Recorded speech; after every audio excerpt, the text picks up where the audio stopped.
Shalom. Apa kabarnya hari ini? Luar biasa karena kita punya Tuhan yang luar biasa. Mari kita buka saja langsung Kisah Para Rasul pasal yang pertama ayat yang ke-6 sampai ayat yang ke-11. Kisah Rasul 1 ayat 6 sampai ayat yang ke-11, firman Tuhan berkata, baca bersama 1, 2, 3. Maka bertanyalah mereka yang berkumpul di situ, Tuhan, maukah engkau pada masa ini memulihkan kerajaan bagi Israel? Ayat yang berikutnya di sana dikatakan, jawabnya, engkau tidak perlu mengetahui masa dan waktu yang ditetapkan Bapa sendiri menurut kuasanya. Tetapi kamu akan menerima kuasa kalau Roh Kudus turun ke atasmu dan kamu akan menjadi saksiku di Yerusalem dan di seluruh Yudea dan Samaria bahkan sampai ke ujung bumi. Ayat yang berikutnya, sesudah mengatakan demikian terangkatlah disaksikan mereka dan awan menutupnya dari pandangan mereka. Ayat berikutnya, ketika mereka sedang menatap ke langit, waktu ia naik ya saudara, tiba-tiba apa? Berdirilah dua orang berpakaian putih dekat mereka dan berkata kepada mereka, hai orang-orang Galilea, mengapa kamu berdiri melihat ke langit? Yesus ini yang terangkat ke surga meninggalkan kamu akan datang kembali dengan cara yang sama seperti kamu melihat dia naik ke surga. Saudara, saya mencoba membayangkan. Bayangkan kalau kita ada pada zaman itu. Dan kenapa ayat ini tercatat di Alkitab? Sebab banyak orang yang melihat. Amin. Banyak orang melihat. Jadi semua kisah dalam Alkitab ini bukan cerita dongeng. Kalau ada yang tidak percaya Alkitab firman Tuhan, urusannya dia. Kemarin di Israel kami pergi ke gereja ya. Tempat di mana dipercaya sebagai tempat naiknya Tuhan Yesus ke surga. Tapi sekarang sudah jadi masjid. Ya, karena sudah diambil alih. Tapi di situ ada satu batu yang dipercaya, disitulah tapak kaki Yesus ketika dia naik ke surga. Kenapa ada tempat-tempat bersejarah di Israel yang ditentukan sebagai sebuah tempat? Itu bukan hanya karangan orang yang bicara. Tapi karena ada saksi mata, ada sejarah yang mencatat. Dan memang berdasarkan penelitian. Kalau saudara pergi ke satu gereja yang namanya Gereja Segala Bangsa, di situ ada satu pohon zaitun. Pohon itu konon ya dari zamannya Tuhan Yesus sudah ribuan tahun. Akarnya besar sekali, tapi ranting-rantingnya itu memang kecil-kecil, tidak sebesar batangnya. Saya bertanya ya kepada orang Israel yang memberi penjelasan, dari mana kamu tahu bahwa pohon ini adalah pohon yang dari zaman Tuhan Yesus? Dia berkata, kami tidak akan sembarang menentukan pohon itu ribuan tahun. Ada yang namanya penelitian dan itu kayaknya memakai karbon 14. Itu yang dipakai para ahli untuk menentukan, oh ini fosil mumi berapa ratus tahun, berapa ribu tahun. Ya, dan itu diteliti di Taman Getsemani itu memang ada beberapa pohon yang itu usianya sudah ribuan tahun. Dan pohon zaitun memang terkenal sebagai pohon yang susah untuk mati saudara. Walaupun dia tinggal akar, kalau kena air itu dia bisa tumbuh lagi tunas. Makanya Alkitab bilang kita ini seperti pohon zaitun. Nah Yesus itu terangkat naik ke surga. Waktu saya kemarin ada di situ, saya tuh berpikir ya, bayangkan ya Yesus benar-benar pernah ada loh di sini. Dan dia terangkat naik ke surga ditutupi awan itu disaksikan oleh banyak orang. Dan sejarah mencatat itu saudara. Nah hari ini saudara kita mau belajar apa makna dari kenaikan Kristus ke surga buat setiap kita orang yang percaya. Yang pertama saudara, kenaikan Kristus memberikan sebuah keyakinan pasti kepada kita bahwa dia adalah Tuhan dan Juru Selamat yang benar-benar bagi setiap umat manusia. Ya, dia Tuhan yang lahir, mati, bangkit, bahkan naik ke surga. Ini cukup memberikan sebuah keyakinan bagi kita bahwa Yesus Tuhan. Tidak semua saudara yang duduk di kursi gereja ini hari ini benar-benar yakin akan Tuhan. Banyak yang hanya beragama Kristen. Tapi yang yakin itu bisa dihitung dengan jari. Tidak semua orang Kristen duduk di gereja mereka meyakini Tuhan dan kuasanya. Iya. Kemarin saya ketemu satu orang bapak Kami ada yang mau kami bicarakan, lalu kami ketemu. Orang yang harusnya ketemu saya nggak bisa. Dia bilang, Bu, saya wakilkan ya. Kami ngobrol, tapi saya lihat mukanya Bapak ini sih dari tampangnya Kristen. Muka-muka orang Kristen. Cuma saya bilang sama suami saya begini, kalau dia Kristen, kenapa dia nggak kenal Debbie Basir ya? Maaf ya, bukannya saya sombong ya, tapi agak-agak. Lo bener gak saudara? Lo kita nih ketemu orang, ya, saya ketemu orang di mall, di pasar, ya waktu saya lagi ada di sekolah Alkitab, saya di Kopeng, saya pergi ke pasar, itu di pasarnya itu di Kampung Pungpung. Saya berdiri di pinggir jalan, ada orang naik motor suami istri, lewati saya terus gini, persis banget sama Bu Debbie ya. Saya ketawa saudara, mereka ngeliatin terus persis lo ya, ya berarti kan dia tahu toh. Jadi agak heran ya, kemarin lagi makan di restoran ada ibu-ibu pakai jilbab. Ibu salaman. Oh, ibu kenal saya ya? Iya, kan sering muncul di TikTok. Ya, terus saya tanya, enggak mau foto? Enggak, Bu. Enggak mau foto dia. Padahal saya yang mau foto loh sama dia ya. Tapi ini mukanya Kristen, kok enggak kenal saya? Penasaran saya. Saya tanya sama dia. Pak, Bapak Kristen? Dia jawab, dulu. Sebelum menikah. Saya ini dulu pelayanan, Bu, guru sekolah minggu. Saya tuh dulu ngantar-ngantar orang-orang yang mau doa puasa di gereja. Saya jemputi orang-orang tua untuk ikut ibadah. Oh, terus sekarang sejak saya menikah, saya nggak Kristen lagi. Saya ikut agama istri. Terus saya tuh mau sedih, mau marah, tapi nggak jadi. Karena saya tahu, saya bilang, oh Bapak ini dulu beragama Kristen, tapi nggak punya keyakinan kalau Yesus Tuhan dan Juru Selamat. Saudara mengerti maksud saya? Banyak orang duduk di gereja, agamanya Kristen, tapi belum tentu dia punya keyakinan bahwa Yesus Tuhan dan Juru Selamat. Makanya kalau saya dengar orang pindah agama karena jodoh, karena pekerjaan, saya sih santai aja. Dia orang Kristen yang belum mengalami Tuhan Yesus. Nggak usah bingung, ya banyak yang begitu. Tapi yang penting pastikan di hari ini tidak ada yang begitu. Lihat kanan kirimu tanya, kau yakin enggak? Kalau enggak yakin suruh keluar. Salah server dia. Kalau Anda percaya kepada Allah, Alkitab berkata, siapa yang berpaling kepada Tuhan, engkau harus percaya bahwa Tuhan itu ada. Dan Tuhan akan memberi upah kepada orang-orang yang sungguh-sungguh percaya dan mengimani dia. Tidak ada perkara yang mustahil. Amin saudara.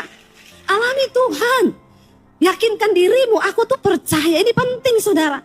Kita ngapain jalan sama orang yang tidak pasti, benar nggak? Kita berbisnis sama orang. Jadi gimana? Nanti kita kalau jalan bisnis jadi. Lah pembagian keuntungannya gimana? Ya belum pasti ya. Ya moh lah aku, bener enggak? Ngapain kita jalan sama orang kayak begitu? Kita nanti ketemunya kapan? Ya kalau jadi minggu depan. Minggu depan kenapa nggak jadi? Nanti minggu depan lagi. Saudara mau bisnis sama orang yang nggak pasti begini? Nggak mau lah.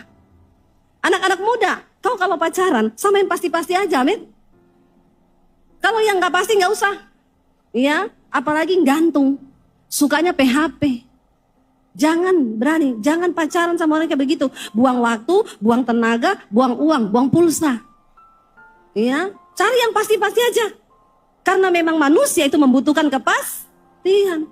Ya udah jalan bareng. Kita nikahnya kapan ya? Belum tahu. Apalagi dibilang nanti ya terserah ya, nanti ya kita ngalir aja. Lu pikir nih air. Ngalir-ngalir ya. Udah korban perasaan. Makanya saya bilang sama anak muda, buka mata lebar-lebar. Kalau belum yakin dia jodohmu, enggak usah. Lebih baik berdoa. Amin. Ya, berdoa dulu. Banyak orang tuh sekarang nikah karena sudah kecelakaan. Udah terlanjur Bu melakukan hubungan.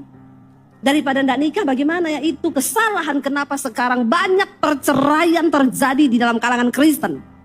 Karena menikahnya tidak yakin. Cuma karena sudah terlanjur berhubungan seks. Dengar anak-anak muda, buka mata lebar-lebar.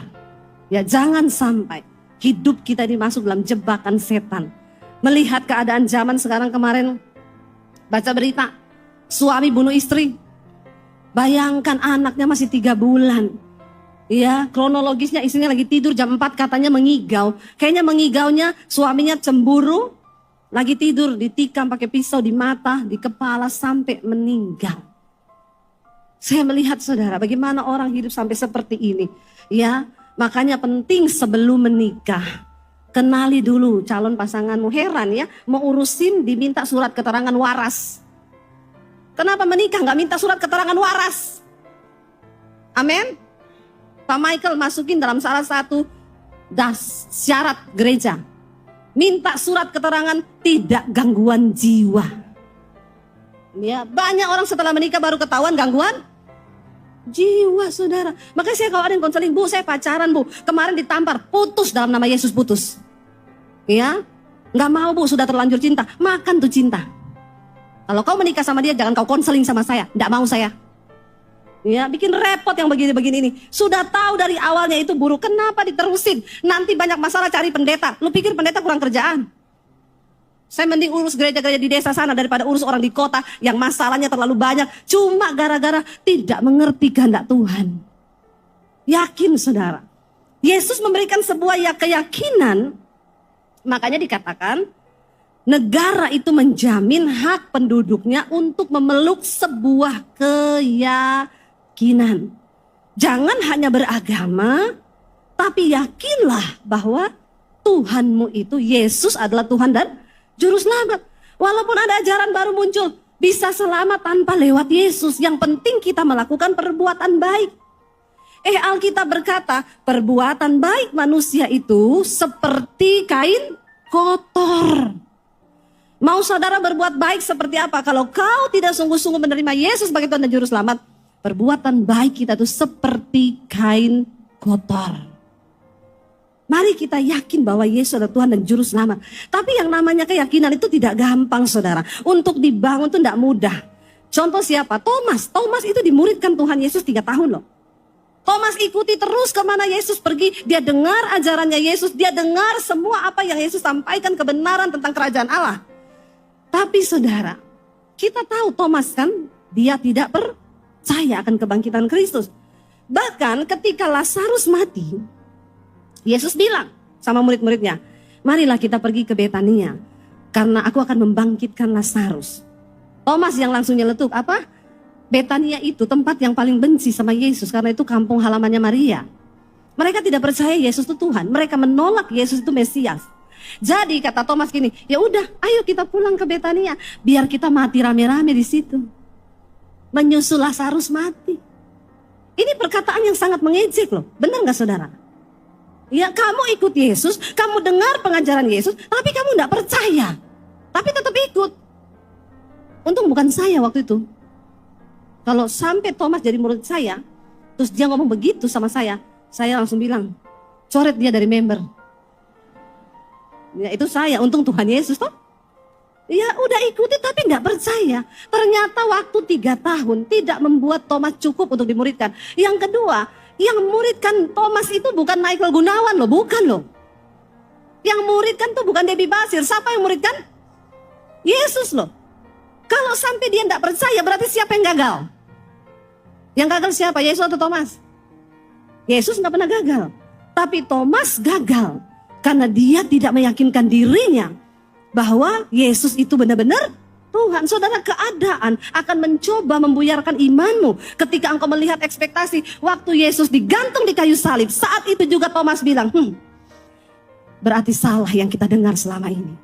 Kalau dia Tuhan, kenapa dia mati?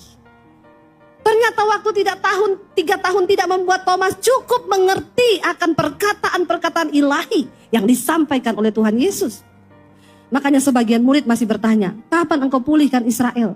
Karena mereka merasa Yesus datang akan menjadi raja atas Israel. Lalu mereka semua menjadi anggota dewan. Dapat tunjangan banyak, lumayan toh. Mereka kecewa, saudara. Hari-hari ini banyak hal yang dapat membuat iman kita, saudara, gugur. Tapi saya berdoa, dengan peristiwa kenaikan, kita bersyukur di kalender pun tulisannya, kenaikan apa? Yesus Kristus ke surga. Kenaikan Tuhan Yesus Kristus ke surga. Ya, itu membawa yang pertama keyakinan. Yang kedua, saudara, kenaikan Yesus ke surga membawa sebuah janji, saudara. Dia bilang nanti kalau Roh Kudus turun ke atasmu, maka engkau akan menerima kuasa. Untuk apa? Menjadi anak Allah. Saudara, Yesus berkata, lebih baik kalau aku pergi. Karena kalau aku tidak pergi, Roh Kudus itu nggak datang. Roh Kudus adalah roh penolong. Roh Allah sendiri yang akan memberikan kita kuasa untuk mampu menjalani hidup bersama dengan Tuhan. Waktu Roh Kudus dicurahkan, apa yang akan terjadi saudara? Ya, kita lihat di sana Roma pasal yang ke-8 ayat yang ke-10 sampai ayat yang ke-11. Roma pasal 8 ayat 10 sampai ayat 11 berkata begini, baca 1, 2, 3. Tetapi jika Kristus ada di dalam kamu, maka tubuh memang mati karena dosa. Tetapi roh adalah kehidupan oleh karena kebenaran.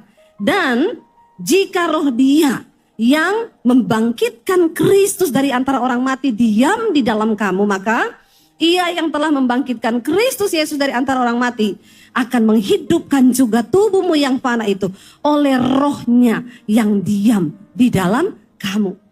Saudara, saya ingin membuka semua pemikiran kita. Saudara, tolong renungkan ayat ini berkata, roh yang membangkitkan Kristus dari kematian itu ada di dalam diri saudara dan saya.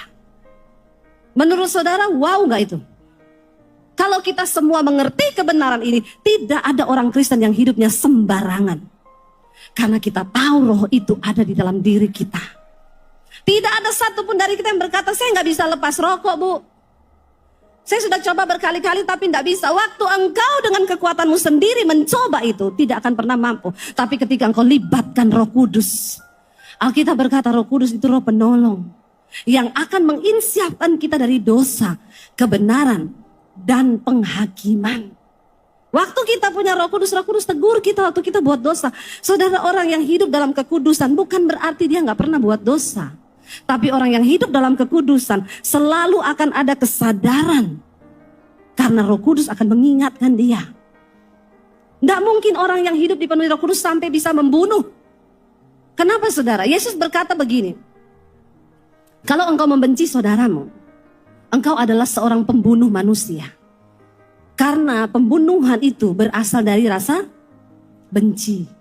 Tidak mungkin orang bisa bunuh kalau tidak ada rasa benci dalam hatinya. Makanya hari ini dengar baik. Kalau kau musuhan dengan mertuamu, engkau seorang pembunuh manusia. Kalau engkau bermusuhan dengan orang tuamu, engkau seorang pembunuh manusia. Kalau engkau bermusuhan dengan iparmu, kau pembunuh manusia. Mari kita berdoa supaya Roh Kudus yang mengendalikan hidup kita, saudara. Iya, saya kalau lagi tidak enak sama suami, saya mau khotbah nih, tiba-tiba Roh Kudus ngomong, tadi kamu tuh tidak enak loh sama suamimu. Saya WA suami saya, kalau lagi nggak bersamaan saya, aku minta maaf ya nih, aku mau khotbah loh. Roh Kudus ingetin tadi saya sempat tidak enak sama kamu. Walaupun kadang dia balas, cuma gitu juga, biasa aja, keles. Lo buat dia itu biasa, tapi kan Roh Kudus yang menegur kita tuh saudara. Orang yang hidupnya dipenuhi dengan Roh Kudus, engkau nggak mungkin bisa nyenyak tidur malam kalau engkau berantem suami istri. Dengar baik. Ada di sini yang berantem suami istri 3 hari 3 malam nggak omongan? Jangan angkat tangan, saya baptis ulang di Lapindo. Ya, Lapindo kalau nggak bisa juga di Laut Mati. Saudara loh, ayo ini kekristenan loh. Ini hal yang penting bagi kita. Karena tidak semua orang Kristen bisa masuk surga. Mau sehebat apapun pelayananmu, mau khotbah hebat, mau turun naik neraka 10 kali. Kalau kau benci dengan orang tuamu, keluargamu, mertuamu, engkau tidak layak masuk dalam kerajaan surga. Bilang amin yang kenceng. Ini firman Tuhan. Kalau dalam perkara kecil saja kita tidak lulus, tidak ada apa-apanya ujian kita ini cuma dengan kepahitan, pengampunan. Itu masalah yang sangat kecil dibandingkan dengan ujian-ujian iman yang akan kita alami nanti, saudara. Ini serius saya ingatin, saudara. Jangan kau punya kepahitan loh ya. Itu benih pembunuhan. Kenapa orang bisa dirasuki iblis ambil pisau bunuh istrinya? Karena di sini dia sudah ditawan di dalam kebencian dan tidak bisa mengampuni, dendam. Ya, bahkan ketika sudah mati baru nangis. Kenapa aku melakukan hal ini? Dia tidak sadar, dia dirasuk oleh iblis. Makanya suami istri penting ya. Penting sekali kita minta Roh Kudus pimpin hidup kita. Jangankan saya sama suami saya sering ribut, tapi kami ribut itu tidak berbuat dosa. Apa yang artinya Yesus bilang gak buat dosa, saudara? Kalau kamu ribut, pertama jangan saling maki-maki. Ya, kalau kamu keluar kata-kata makian, itu kamu sudah berbuat dosa. Yang kedua, jangan biarkan amarahmu itu padam sampai matahari terbenam. Ya, ada yang berantem, tunggu dulu ya. Ini matahari sudah sampai mana ya? Masih lama, jadi masih marah dulu lah, tunggu sampai dia terbenam. Ya masih untung gak dicabut nyawanya ya sampai matahari terbenam. Ngeri loh saudara. Ya, saya nggak berani tidur kalau saya jengkel sama suami saya. Saya takut tidur, mimpi dicekik kuntilanak. Nggak bisa napas mati, masuk neraka loh. Sia-sia pelayanan kita. Sia-sia semua yang kita lakukan. Karena itu Yesus berkata, kalau kau datang menghampiri rumah Tuhan, engkau mau kasih persembahan buat Tuhan. Entah itu persembahan nyanyian, pujian, atau uang. Ingatlah dahulu apa yang ada di hatimu. Kalau kau marah sama istrimu, kau marah sama iparmu, kau marah sama mertuamu, tinggalkan itu persembahanmu. Jangan kau nyanyi dulu, karena sia-sia ibadahmu. Apa gunanya Roh Kudus? Roh Kudus akan mengingatkan kita saudara. Roh Kudus yang menuntun kita. Roh Kudus adalah roh Allah. Dia bisa merasakan apa yang ada di hati Allah. Dan itu akan diberitahukan kepada saudara dan saya. Kalau engkau punya Roh Kudus, gak mungkin lah engkau masih bisa tenang hidup terikat dengan rokok, minuman keras, perselingkuhan, kenajisan, homoseksual, lesbian. Saya lihat masih banyak orang homo yang betah duduk di gereja. Pulang dan pergi tidak pernah ada perubahan. Karena dia berkata, saya sudah dilahirkan dari dulu memang begini, tulang lunak. Bertobat ya. Tuhan gak pernah cipta tulang lunak. Yang Tuhan cipta laki-laki dan perempuan. Ya. Jangan kau berkedok di balik takdir. Alkitab berkata dari Tuhan semua yang terbaik. Pemberian yang terbaik itu datang dari Allah. Kalau ada yang melenceng itu karena setan. Saya layani ke orang homo. Ya, Bu, saya homo, Bu. Saya dengar khotbah Ibu. Saya gak mau masuk neraka, Bu. Bu, saya mau bertobat, Bu. Bagaimana saya memulainya? Berdiri depan cermin. Namamu siapa? Bambang. Nama Bambang, ya. Kok bisa loh tulang lunak? Perkatakan di depan cermin, bilang, Bambang, engkau diciptakan sebagai seorang laki-laki. Roh homo, banci, tulang lunak keluar dalam nama Yesus. Tengking dirimu sendiri. Dia mengalami kelepasan loh. Satu saat dia telepon saya, Bu, saya sudah lakukan itu. Tapi kenapa ya setiap kali saya lakukan tuh saya pengen muntah. Bagus, terusin. Itu namanya setannya mau keluar dari badanmu karena dia tahu kau sudah tidak sejahtera. Ya, siapa yang bisa usir maling dari rumah kita? Ya kita lah. Amin. Ya. Kita yang bisa mengusir setan dari rumah kita sendiri. Saya bilang saya hanya hamba Tuhan. Kalau orangnya berjaga-jaga, ya, maka setan tuh pergi, dia udah gak diterima di sini. Saudara, engkau yang terikat dengan rokok, tengking dirimu dalam nama Yesus. Rokok keluar dari tubuhku dalam nama Yesus. Roh rokok, perkatakan. Apa yang mengikat hidup kita hari ini? Engkau harus mulai mempersiapkan diri untuk menyambut kedatangan Tuhan kali yang kedua. Tidak main-main, hanya orang yang hidup kudus. Ya. Dan akhirnya dia dilepaskan, saudara. Dia muntah-muntah sendiri. Tidak apa-apa, saya bilang terus, tengking, terus. Ya, terakhir dia WA, Bu, puji Tuhan. Saya sudah menikah. Saya bilang, oh iya, sama siapa? Cewek atau cowok? Saya takut menikah ini sih. Menikah, tapi kan ada ya. Puji Tuhan, ibu saya nikah sama perempuan. Oh haleluya, 12 kali. Tidak ada yang mustahil bagi Roh Kudus. Roh yang membangkitkan Kristus dari kematian sanggup melepaskan engkau saudara dari semua ikatan-ikatan dosa. Yang ketiga, kenapa Yesus harus naik ke surga? Karena dia pergi menyediakan tempat bagi kita. Mari buka bersama saudara Injil Yohanes pasal yang ke-14 ayat yang pertama sampai ayat yang ketiga. Injil Yohanes 14 ayat 1 sampai 3. Baca 1, 2, 3. Janganlah gelisah hatimu, percayalah kepada Allah, percayalah juga kepadaku. Ya, di rumah Bapakku apa? Banyak tempat tinggal. Jika tidak demikian, tentu aku mengatakannya kepadamu. Sebab aku pergi ke situ untuk apa? Menyediakan tempat bagimu. Dan apabila aku telah pergi ke situ dan telah menyediakan tempat bagimu, aku akan datang kembali dan membawa kamu ke tempatku, supaya di tempat di mana aku berada, kamu pun berada. So sweet gak Tuhan Yesus? Dia pengen terus berada bersama-sama dengan kita saudara, amin. Dia bilang di rumah Bapakku itu banyak tempat. Pertanyaannya saudara, apa hal yang paling menakutkan dalam hidup manusia? Ada yang tahu? Apa yang paling menakutkan manusia? Kematian. Ya, kematian. Semua orang tuh rata-rata takut mati. Ada di sini yang sudah siap mati? Saya tidak tanya yang sudah mau mati. Saya tanya yang sudah siap mati. Karena saudara siap atau tidak, yang namanya kematian pasti datang. Tidak penting kapan waktunya. Yang penting kita siap.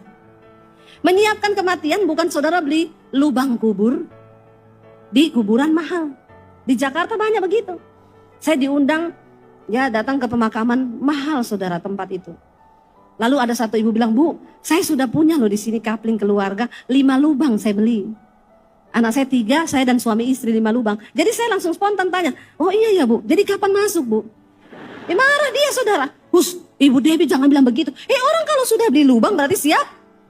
Nah yang aneh kan ibu belum siap masuk lubang kubur, kenapa sudah beli kubur? Harganya 1 M. Yang dekat di atas itu Bu, itu harganya yang paling mahal 1 M. Saya bilang langsung surga ya Bu? Kagak sih. Oh saya pikir langsung surga. Kalau ada saya juga mau walaupun nyicil 15 tahun. Ternyata kagak saudara. Saudara menyiapkan kematian bukan kita beli ke liang kubur. Hidup ini loh. Tapi kita percaya satu hal, Yesus menjamin. Yesus satu-satunya Tuhan yang menjamin. Dia bilang, aku pergi duluan ya. Untuk menyediakan tempat bagimu. Karena di rumah Bapakku itu banyak tempat. Saya tadi cerita teman saya orang Amerika. Dia ajak kami ke Amerika ya. Saya pelayanan sekalian jalan-jalan saudara. Itu dia berangkat. Dia waktu itu ada di Indonesia. Dia pulang duluan. Padahal perbedaan keberangkatan kami hanya beberapa hari. Saya bilang gini, Bapak Ibu, kenapa sih Bapak Ibu pulang duluan? Kenapa kita tiketnya nggak bareng-bareng aja? Kan seru gitu loh, kita terbang bareng-bareng ke Amerika berempat. Dia jawab gini, jangan Bu, memang saya sengaja bikin begitu. Kenapa? Saya pulang duluan, saya mau atur kedatangan Ibu di sana. Saya siapkan semua tempat, saya siapkan kebutuhannya Ibu, supaya Ibu Bapak datang itu semua sudah siap.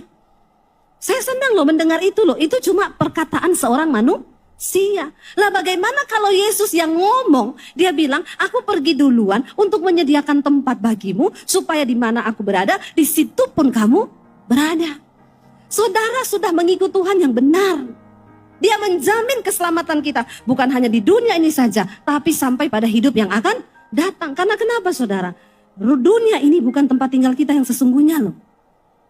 Dunia ini hanya sementara. Ini adalah persinggahan. Ada satu tempat kediaman surgawi yang sudah Tuhan sediakan bagi setiap saudara dan saya.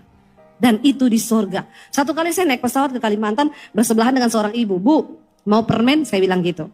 Oh iya mau Bu. Ibu mau kemana? Sama kayak ibu. Mau kemana? Kalimantan. Oh iya sama. Dia tanya. Waktu itu dia panggil Mbak kerja di mana Mbak? Saya bilang, coba ibu tebak saya kerja di mana? Kayaknya mbaknya sekretaris ya. Dalam hati saya ini ibu ngejek sih. Ngejek ya. Body saya begini dibilang sekretaris saudara.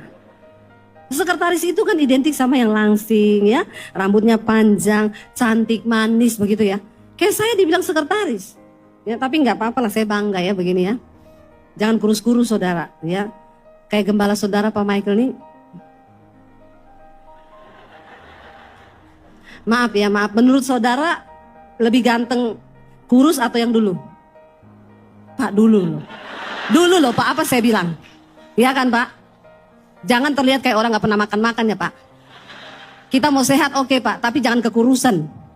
Anak-anak muda saya mau tanya, Pak Michael gantengan yang dulu apa yang kurus ini? Dulu Pak, dulu ya Pak. Gak percaya loh, sampai saya harus tanya depan jemaat nih. 3 kali saya khotbah, 3 kali saya tanya Pak. Biar Bapak yakin ya. Saya lihat Pak Michael, kenapa kurus begitu ya? Kayak orang penyakitan. Maaf ya Pak, maaf. Saya omongannya to the point ya Pak. Daripada saya main belakang toh. Enak begini toh. Iya, lebih bagus yang dulu ya saudara. Oh, jangan kurus-kurus loh Pak. Kelihatan menderita. Kasihan jemaat yang tipik itu, jemaatnya kenapa Michael jadi kurus begitu ya sejak jadi gembala GSJS ya. Jangan loh Pak, jangan ya. Please Pak.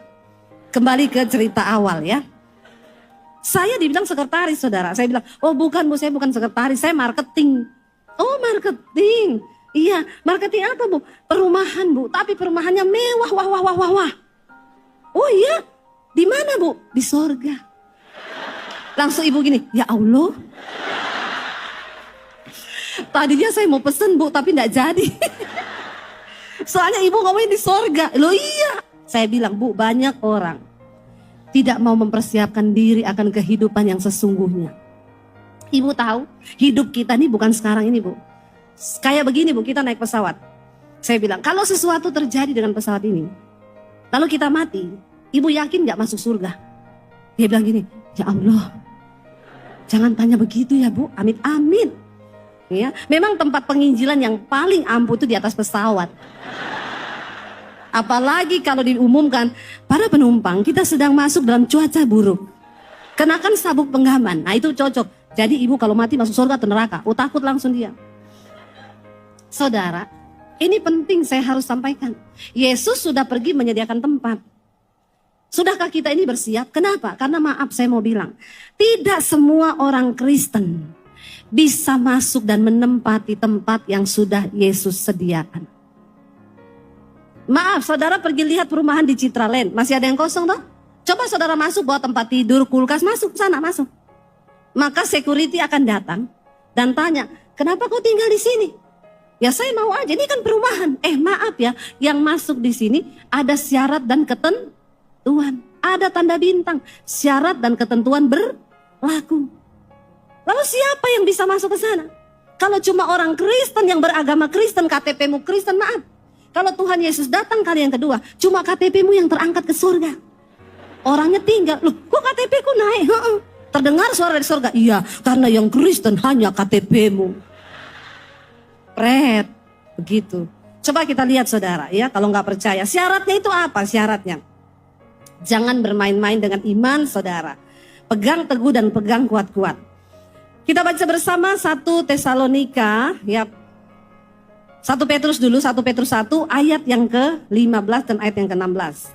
1 Petrus 1 ayat yang ke-15 dan 16. Tetapi ya 1 Petrus pasal yang 1 ayat 15 dan 16. Tetapi hendaklah kamu menjadi kudus di dalam seluruh hidupmu, sama seperti Dia yang kudus yang telah memanggil kamu, sebab ada tertulis, kuduslah kamu sebab aku kudus, ya. Dan apa saudara dikatakan di sana? Ibrani 12 ayat 14. Ibrani 12 ayat 14 dikatakan di sana firman Tuhan, berusahalah hidup damai dengan semua orang dan kejarlah kekudusan, sebab tanpa kekudusan tidak seorang pun akan melihat Tuhan. Maaf, melihat Tuhan aja tidak bisa, apalagi tinggal bersama-sama Tuhan Yesus. Jadi saudara pastikan hidup kita hari-hari ini di dalam kekudusan, buang semua dosa yang menghalangi kita supaya kita memenuhi syarat dan ketentuan Tuhan untuk bersama-sama dengan Tuhan di surga. Saya undang para imam musik maju ke depan. Saudara, kita tidak tahu kita matinya kapan. Yang muda jangan melirik sama yang rambut putih, terus kau bilang dalam hatimu kayaknya dia duluan. Tua bukan syarat untuk mati. Sakit juga bukan syarat untuk mati. Ada orang sehat-sehat mati. Ada yang sakit setengah mati tapi tidak mati. Mari kita mau berkata hari ini, Tuhan, biar Roh Kudus-Mu memampukan aku hari ini.